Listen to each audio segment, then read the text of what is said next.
सुरीली कोयल। चंपक वन में बहुत से पशु पक्षी रहते थे।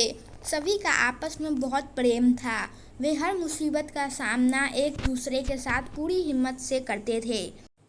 जंगल के राजा केसरी जी की न्यायप्रियता पर सबको पूरा भरोसा था। सभी पशु पक्षी भली भांति जानते थे कि केसरी जी सभी को हर मुसीबत, हर कठिनाई से उबार लेंगे। वह जंगल के पशु पक्षियों के बीच होने वाले आपसी विवादों को भी बहुत सहजता से सुलझा दिया करते थे। एक बार जंगल के सभी पशु पक्षियों में आपस में बहस छिड़ गई कि जंगल में सबसे अधिक सुरीला कौन है। सभी अपने को दूसरे से अधिक सुरीला बताने की चेष्टा करने लगे।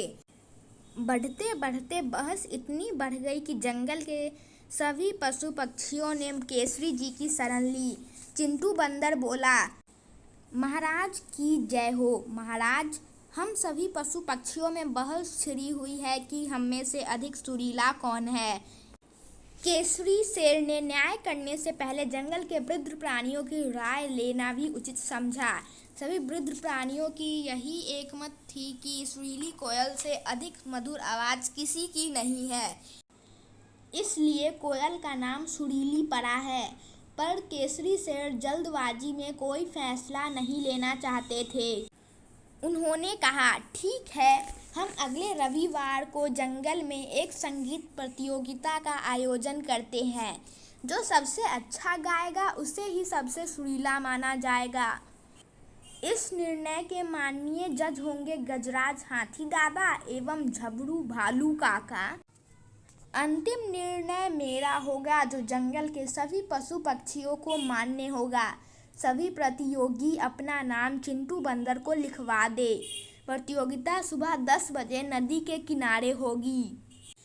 कुछ पशु पक्षी तो तभी समझ गए कि सुरीली ही सबसे मधुर गाती है, इसलिए उन्होंने इस प्रतियोगिता के लिए अपना नाम ही नहीं दिया।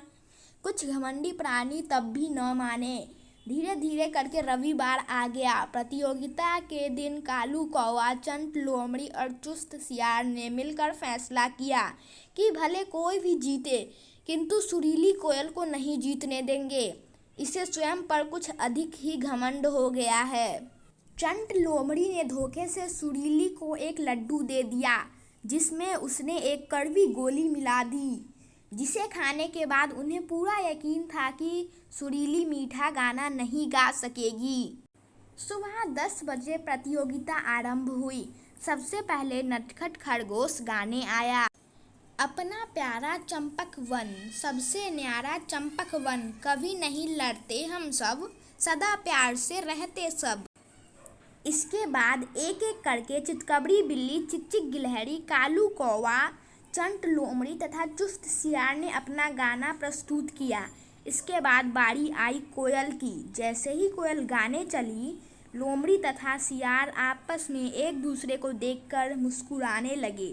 पर यह क्या, सुरीली की मधुर आवाज़ तो सभी पशु पक्षियों को भाव विभोर करने लगी। सबसे अच्छा गाती हूँ मैं, पर घमंड न करती हूँ, चाहे चुटले कोई कितना, पर सदा प्यार से रहती हूँ।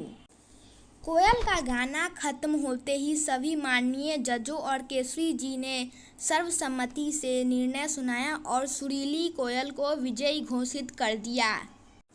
इसके बाद चिंटू बंदर मंच पर चढ़ाया और केसरी जी से बोला, महाराज, गुस्ताखी माफ।